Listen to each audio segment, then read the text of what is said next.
Hi.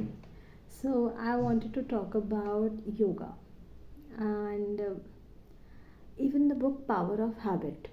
So in that book I've read about how how we have a domino effect, how we have a ripple effect in our life when we do something which actually fixes one part of our life, not just fixes, like if you start exercising or if you start going to gym, pilates or yoga sessions or any such thing which involves like a workout, a decent workout, then that thing affects your entire day, that thing affects your entire life.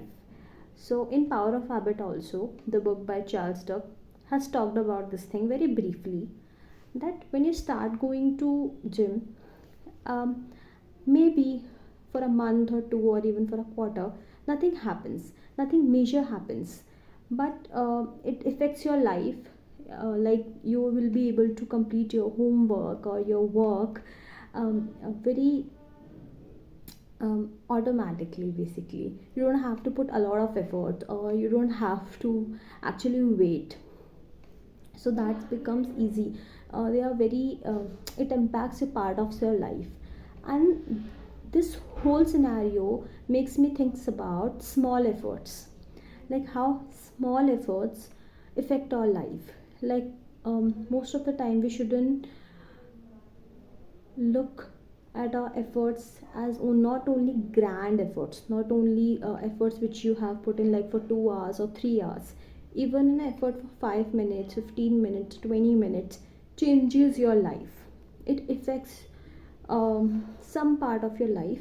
You might not be able to see the effects instantly, but it will impact your life maybe next week or a month or over a period of time. So when it comes to taking a 10-minute effort or a 15-minute effort, you should appreciate yourself. Small efforts compound eventually. So when we take really small efforts, if you take example that any time in the past you have like ever taken a small effort, like when I was in school, so my bench partner, she used to read books, and also she used to go to a certain tuition classes where she was taught by a social study teacher about like Hitler, French Revolution and everything. And that wasn't included in our school syllabus that time, and she used to teach me with like fun and excitement. And then that's how I started taking interest in history. I started taking in like interest in everything which is related to social studies now. Then gradually I also become very curious about questioning everything, learning the history of any country, be it Afghanistan, be it India. So, and then she also used to read books, or she used to brag about books. But eventually that affected me in a way that I read one of the book by Priti Shenoy at that time. um, yeah, life is all about what you make it, something like that, by Priti Shenoy. And sorry. And now she's one of the famous Indian authors I know. At that time I used to read her books. Then I started reading Ravinder Singh and then Chetan Bhagan and everything. But now I read really good books. Now I started reading Bill Bryson because of that. Now I have read, like at when I was in teenage years, I read John Green. Then I read like there are obviously Khalid Hosseini's book which makes you cry, which is like, you don't have to do everything perfectly. Perfectionism kills some part of you, or it just don't let you grow.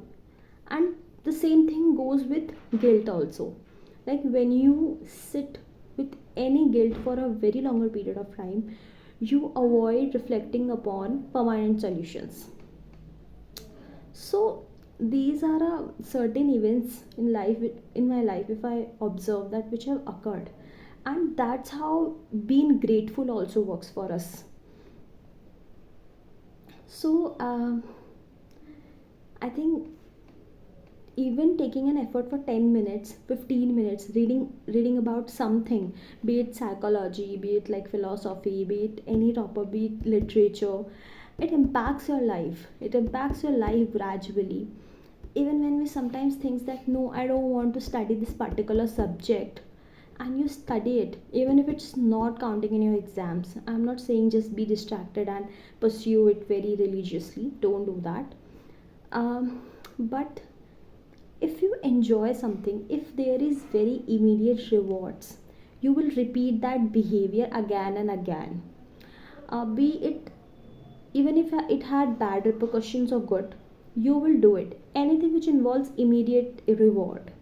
So sometimes when we don't want to do something, we need to observe ourselves that what is the kind of conversation which is going inside our head when we are dealing with that thing, be it a studying thing, a topic, a chapter.